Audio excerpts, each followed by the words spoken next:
This podcast is about the most important person in your life, you. Join us on the Self-Reflection Podcast for a weekly dose of love and care for the person who'll be with you your entire life. So grab a quiet place, a journal and a cuppa and get ready to get to know your best friend, cheerleader and lifetime companion. Before we start, this podcast is in no way, shape or form a replacement for a good mental health professional and is for entertainment purposes only. Is your cuppa ready? Let's get on with the episode.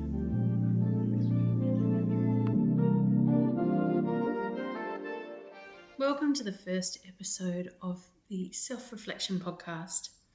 My name's Alyssa and I'll be sitting with you every week or so to go through some of the questions. I want to tell you a bit about how this all started.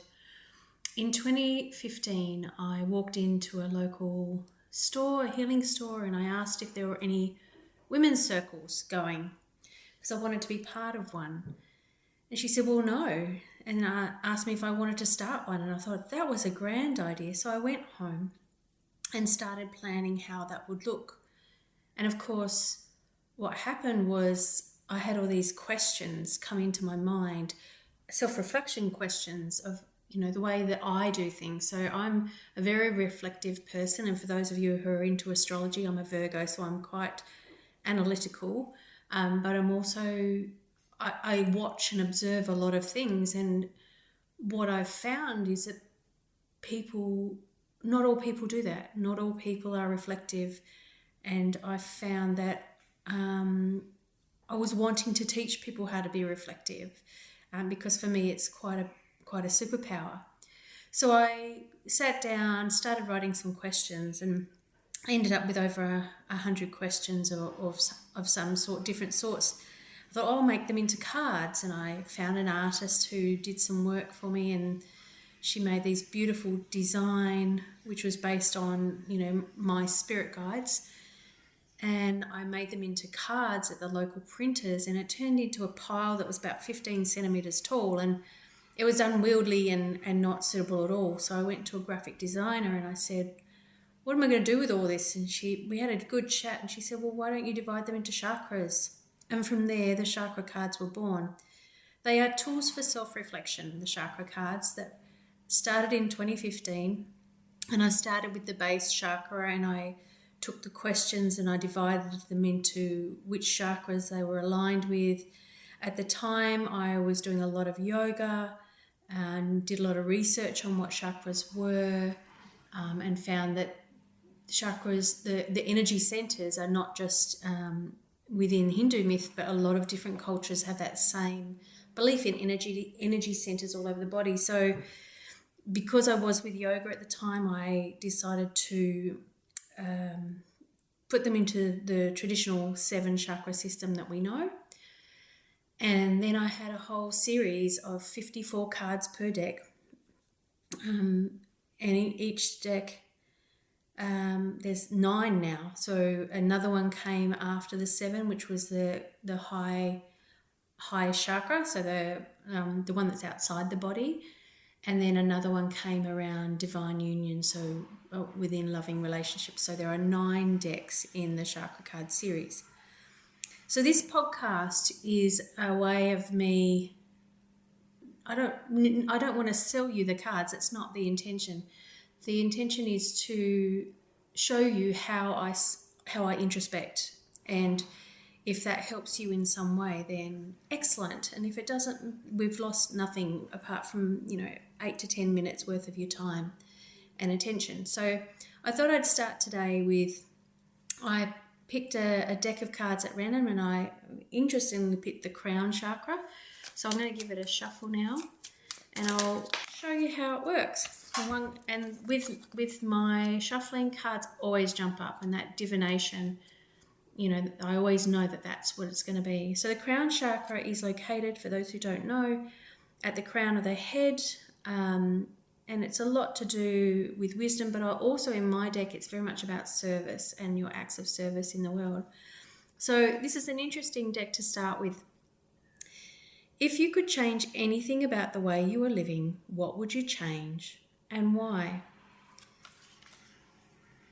I've changed my circumstances many, many times, and I've recently moved to a new town where I don't know anyone, in a little house that needs a lot of work, but I needed a change. And what I find with myself is if I find that I need a change, I take action and do that. And yet I've noticed a lot of people want change, but they don't necessarily take the action. And even though it's exhausting to move house, I've moved houses more times than I can count, there's always something good that comes from that shift. So for me, moving houses is a thing. But for you, this question, if you could change anything about the way you were living, what would you change and why? So I invite you to get out your journal, write the question at the top. If you could change anything about the way you're living, what would you change and why? And go into a sort of, because this is in the crown chakra, go into a meditative space. So ground yourself into your body. Take a big deep breath. Let it all out. And focus your attention in that area in the crown. So we're not talking about the brain here. We're talking about the area at the top of the head.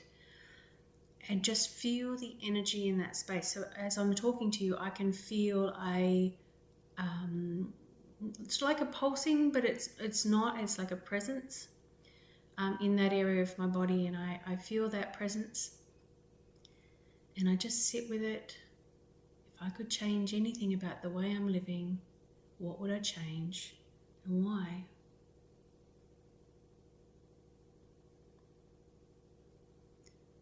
I invite you here to pause the recording and just journal.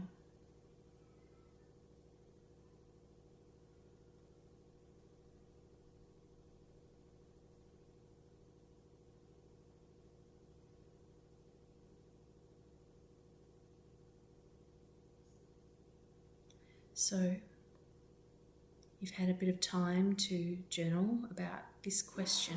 If you could change anything about the way you were living, what would you change and why?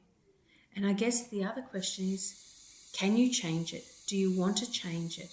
Is this something that it needs to change? It doesn't have to be radical. It could be something like adding more fruit into your diet. It can be something quite simple. It doesn't have to be big. When we think about change, it doesn't have to be a grand change. It can be something little. So we'll do an example. So say you want to get fit and be a bit more active rather than sedentary. You're not going to go to the gym 7 days a week and push yourself, because that's not sustainable and it doesn't fit in with your life smoothly. So what I would suggest is one simple change that you can make today, even if it's have a sit-stand desk at your computer, if it's put an alarm on and get up and walk every 20 minutes to half an hour if you're sitting a lot, drinking a little bit more water, maybe going to the gym and having a consultation with somebody. Just do a little thing today that you could move towards this change if you want it. But you might be someone who didn't want to change the way you're living and you're very happy with where you are, and that is perfectly fine. You don't need to change life if it's good. So just sit with that. Let this question simmer in your consciousness for the next week. Maybe write it up somewhere and see what happens. Keep your journal handy and notice, observe what's happening with you. Thank you for having this first episode with me, and I'll be back next week with another card, another deck, and we'll see what comes of this little project. Thanks for listening. Thanks for taking the time to care for you. If anything in this episode came up for you or triggered some response, please call your local healthcare professional or helpline. Always know that you have a place here on earth at this time. We need your magic.